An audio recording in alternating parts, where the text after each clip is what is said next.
Kalau ikut kecil ni be, kecil. Ada opsi lagi ke be? Ni bahagian lobby jalan dia lah weh. Jom kita tengok show unit house je. Jadi untuk ni depan foyer boleh lah letak rak kasut ke apa. Sedar lah be. Boleh be terkata. Gila je. Dah. Okey be. Ni ruang tamu dia. Memang comel. Luah be. Selesa je. Lepas tu dia ada dapur suku. Dapur pun luah be. Luah. Dapur dia be. Luah molek luah.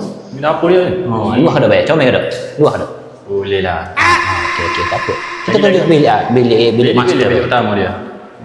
Dia ada 3 bilik, bilik belakang, 2 bilik master ya. Bilik master dia pun luah be. Luah. Tahu ni. Luah be. Hai be. Bilik air dia luah. Sini pun luah. Mana be? Setuju tak? Luah be. Ai. Nak ke tak? Kalau ikut kecil ni be, kecil. Ada opsi lagi ke be? Rumah alam Kota Baru, banglo ada ke? Banglo. Banglo. Habis bajet apa? Bajet 300,000 ya. Habis 300,000 bajet. Banglo. 300,000 banglo. Kota Baru. Ya. Nak luah. Ya. Habis ikut saya be. Ikut saya be. Hai, 1 2 3. Mana ni be? Gini abe. Abe klik ya.